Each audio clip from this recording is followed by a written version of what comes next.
Hi, I'm Bill King, and I work in Brooklyn. I used to live in Brooklyn, and I've always been impressed with the architecture of Brooklyn. And I'm from Chicago originally, so architecture is considered a big deal, but I think Brooklyn should be given credit for having its own school of architecture, just like the Chicago school. And this building behind me is what got me started thinking that I wanted to film a lot of houses and buildings in Brooklyn. I found this building at 487 Clinton Avenue in Clinton Hill, just north of busy Fulton Street, to be really interesting. And I wanted to know more about it. I found out that it was built in 1892 and the architect was from Sweden, Magnus Stalender, and there might be an addition built onto the back of it, but it now has 20 apartments, whereas I think originally it was a single family home. And I wanted to know more about the family, and I started to delve into it, but it takes a lot of research to dig up history even only 125 years ago. But from this building and from reading publications like the AIA Guide to New York City and the great website in Brooklyn that covers a lot of real estate as well as history called brownstoner.com, and in particular there's a columnist for Brownstoner. Her name is Suzanne Spellin, and she's very enthusiastic about Brooklyn architecture and history, and she just makes you, if you're not already interested in these topics, to be more interested, so I give her a lot of credit. And then I've also read a book by Francis Marone called Architectural Guidebook to Brooklyn, and it was written 20 years ago. So we're walking south along Clinton Avenue towards Atlantic Avenue. I just wanted to show you that this is such an interesting street, but one of so many interesting streets in Brooklyn, where there's, with new construction mixed in with older 19th century construction and brownstones all over, and high-rise construction. I mean, even during the pandemic, there's just been a construction boom going on in Brooklyn, and I think a lot of that stems from the level of architecture that just makes this borough so hot, and it's at a high level from which I think new construction feels that they have to also be high level. So the 19th century construction set the bar high, and even if the newer architectural styles aren't the same as back in the 19th century, they're still trying to be, for the most part, edgy and hip, just like back in the 19th century. So there's a lot of architects that I've discovered. I kept seeing the same names pop up over time. So there are like 15 architects, 15 to 20, that I've researched, found out where most, if not all, of their buildings and houses that they designed are located in about a dozen Brooklyn neighborhoods in northern Brooklyn, Brownstone Brooklyn. And I went out, I wanted to see where these houses and buildings actually were. So during the months of December and January, due to not that much snow, we've had very little snow so far this winter in New York, I was able to find all these places. And even though some of the guidebooks refer to some of these buildings from 10 to 20 years ago, it's great to see that they're, except for one, they're all still there, and I hope they'll be preserved in the future. By the way, this a structure you see behind the scaffolding is a very interesting Romanesque design church from the 19th century that is getting totally renovated by the same developer as this new high-rise. So it's part of the deal that they would renovate this church. So that's going to be fantastic when it's all done. And I'll show you what the church looked like before they put all the scaffolding around it. But there's like 10 to 15 neighborhoods that all of these great 19th century and early 20th century buildings are built by these 15 to 20 architects, and there's more, but these are the names I saw the most, so I really concentrated on them. But there's a whole large group of architects who designed buildings in Brownstone, Brooklyn in the late 1800s. And by the way, the economy back then had to be really hot for there to be so much construction and quality construction. I mean, houses like this, they're a lot bigger than what are see today. Even McMansions, like houses like this would be 3,000-4,000 square feet for each brownstone, and there's just thousands of them in Brooklyn that were all built in a lot of them were built in the 1880s, 1890s, and early 1900s. So the economy just was exploding, and architects would come from various places all over. Some of them were homegrown, but others came from elsewhere in the US and also from Europe as well as Canada to come to Brooklyn to be part of the scene and to make their mark and to do what they loved doing, which was designing homes and buildings. So I'll talk about what I've learned about them. I don't know their histories exhaustively, and a lot of the architects are even a mystery to the architectural critics. But we do have pictures of most of them, at least, to go on, and when they were born and where they were from. So we'll talk a little bit about that. But as far as seeing me in these videos, you're not going to see me too much because I want to keep it focused on the buildings. And so there'll be a video for each architect, and I'll talk about those architects coming up here. Then there'll be a video for each architect, and I'll organize the videos to include clips roughly in chronological order. I don't know how else to do it. I might also group them by neighborhood, but whatever works.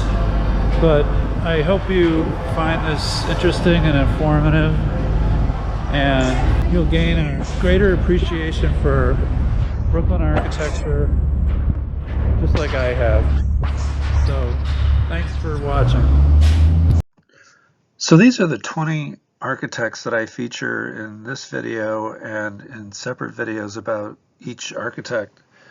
And I'll go over their names quickly. Frank Freeman from Ontario, Canada. Montrose Morris, who was born in Long Island and grew up in Brooklyn. The Parfit brothers, there were 3 brothers, came from England. And I don't have a picture of the middle brother, who died young at age 40 in 1888. William Tubby came from Des Moines, Iowa. Mersane Thomas was from New York as best as I can find, and was born in 1851, but I heard that he was from a prominent family, but I just I'm not able to find a picture of him.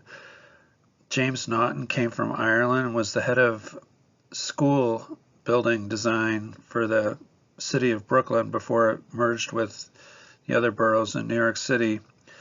And he passed away in 1898, which was the year that Brooklyn became part of New York City.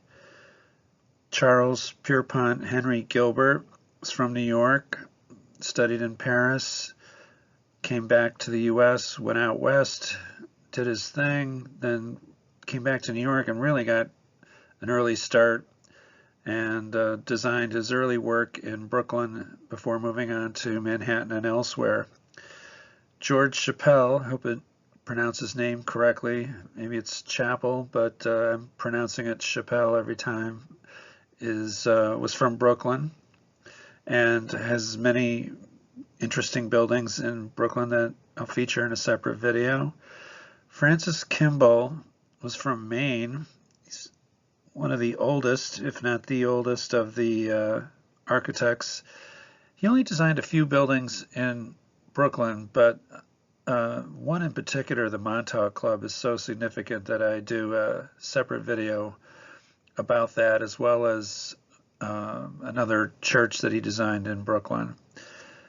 Then Mifflin Bell only designed one building in Brooklyn, but it's really a significant building, and he was designing in the same spirit of the Brooklyn School, so I'm including him here. Magnus Stalender and Axel Headman both came from Sweden, both born the same year. Magnus Stalender did his own work, then he teamed up with another architect named Langston, then he also teamed up with Axel Headman, and was here in Brooklyn for 8 years, then he went back to Sweden. Axel Headman stayed in Brooklyn and designed a lot of buildings I have not gone to see yet. A lot of buildings in Prospect Lefferts Gardens, and I want to research him further. Raymond Almeral was from Brooklyn and designed a few buildings in the Park Slope area, and one that I also include from Lower Manhattan, and then he also designed buildings elsewhere. Frank Helmley came from Ohio and also has some very significant buildings in Brooklyn as well as elsewhere, and I'll have a separate video on him, as is the case with Rudolf Daus, who was of German background. He was born in Mexico City, and then he came to New York, and later he died in Paris, so he really got around the globe. But he has some very significant buildings in Brooklyn. And then Peter Lauritzen, who's from Denmark, also has some really significant, interesting buildings in Brooklyn. And then I don't picture them, but there's the architects Lamb and Rich. Hugh Lamb was from Scotland, and Charles Alonzo Rich was from Massachusetts. And they have some buildings that I will show in a compilation video of projects that are by various architects, some unknown and some that are known. And I also will include in that video a building, very interesting building by Alonzo B. Jones in the Greenpoint section of Brooklyn. So these are the architects that I have assembled to call the Brooklyn School. I don't know if anybody else really refers to the area of architecture from the late 1800s, early 1900s as the Brooklyn School, but that's what I like to call it. And I get that notion from the same kind of theme that they talk about with respect to Chicago. Architects similarly, who came from various places. None were actually from Chicago. Came to Chicago and designed and made a very big impact on not just on Chicago architecture, but nationally, and they also influenced the Brooklyn School. And some of these are maybe familiar names. Louis Sullivan came from Boston. Daniel Burnham came from upstate New York to Chicago. He also designed buildings. He's designed the Flatiron Building in Manhattan. And Louis Sullivan had one high-rise building in Greenwich Village in Manhattan. Frank Lloyd Wright, who was technically not a member of the Chicago school. He was younger, and he worked under Louis Sullivan for a bit, but then he started his own school called the Prairie School, and he might be the most famous architect in the U.S., if not the world. And he also has a few buildings that he's designed in New York City and in Westchester County, north of New York. And Dankmar Adler came from Germany. He was teamed up with Louis Sullivan, Adler and Sullivan. And then John Wellborn Root and William Holabird teamed up, Holabird and Root. And then when John Root died fairly young, right before the Chicago World's Fair, which was very influential, in 1893, the Columbian Exposition, and he was working on that. Then Holabird teamed up with Martin Roach later on. And then William LeBaron Jenney was from Massachusetts and was credited with being the originator of the high-rise building. So these are the members of the Chicago School. They're a little older than the members of the Brooklyn School, but very influential. So just to show you where Brooklyn is in New York City, it's not the biggest land area-wise, but it's got the most population of each of the 5 boroughs. And then the neighborhoods that I will be showing houses and buildings from tend to be in the northwestern part of Brooklyn, what generally is referred to as Brownstone Brooklyn, and this shows the cluster of neighborhoods. There's a lot of neighborhoods and they overlap a little bit, if you're from out of town and you're visiting, you probably won't know when you're going from one neighborhood to another. Because they look pretty similar, but they do have separate identities as far as people in New York refer to them. And then the 5 main neighborhoods that I'll be showing, most of the buildings and houses are in Bedford-Stuyvesant, which is just a beautiful neighborhood east of downtown. And Brooklyn Heights is right next to downtown Brooklyn. And then Clinton Hill is in between those two. It's a small neighborhood, but it's just packed with architecturally interesting houses and buildings. Crown Heights, same thing, has a really an impressive housing stock. I think it's not as well known by New Yorkers as it should be, and I hope that through this video that people will become more familiar with what's going on, what it has gone on in Crown Heights, and what potential it has to still be a significant residential neighborhood. And then Park Slope, which is maybe many people from outside of New York have heard of. It's a quintessential Victorian brownstone neighborhood where several of the architects have designed buildings and contributed to the overall streetscape, which is just a powerhouse architectural neighborhood. And then there's other neighborhoods where there's 1 or more houses that I also include in future videos. Greenpoint, Brooklyn, which is the most northern neighborhood in Brooklyn, right on the Queens border. Then Williamsburg, Bushwick, Fort Greene, downtown Brooklyn, Boerum Hill, and Prospect Heights and Prospect Park South. And then there's 2 neighborhoods I put in Dash Lines, Cobble Hill, and Lefferts Gardens, where there's very similar architecture and housing stock that I will be taking a closer look at in the future. So just to show you for this, each of the main neighborhoods, there's certain areas within the main neighborhoods where most of the architecturally significant housing stock and buildings are included. Bedford Stuy, it's a very large neighborhood, so I've indicated the central part that is where you'll see a lot of the video footage from. Then Brooklyn Heights, it's all a very beautiful neighborhood, but where I'll be showing buildings is mostly in the central part of Brooklyn Heights, which is just west of downtown Brooklyn. Then Clinton Hill, the whole neighborhood is, like I mentioned before, is just packed with architecturally interesting streets, and it also has the campus of Pratt Institute, which has many significant buildings designed by members of the Brooklyn School.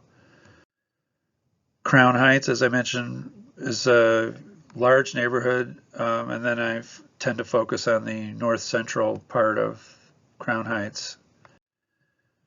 And then Park Slope is a large neighborhood that's even referred to as two separate neighborhoods, regular Park Slope and South Slope, and I tend to focus on the northern part of Park Slope, just northwest of Prospect Park. So these are all the neighborhoods and the architects that I'll be showing in upcoming videos. I'd just like to say that, like, it's been said that architecture, another word for architecture is frozen music. And if that's true, then Brooklyn is the Lollapalooza of architecture. There's just so much to see all going on at one time, and it's just, if you're interested in architecture and you enjoy beautiful architecture, Brooklyn is really the place to come to and take a look at everything that still exists. Much of what's been designed and built is still around and contributes to the overall appearance and street fabric of a fantastic borough. So I'm going to show now a few clips, one for each of the main architects that I showed, and then there'll be separate videos about each of the main architects and all of their buildings that they designed in Brooklyn. In videos that I'll be producing and putting on YouTube, I'll be showing houses and buildings that might look mythical, like they used to exist, but in fact they all do still exist, and that's what I wanted to focus on, is the buildings that are still existing that you can go see in Brooklyn. And these are just some examples from various architects in the Brooklyn School, and I'll be showing what these buildings look like now and showing the full works of each of these architects and the other ones that I've mentioned before in the Brooklyn School.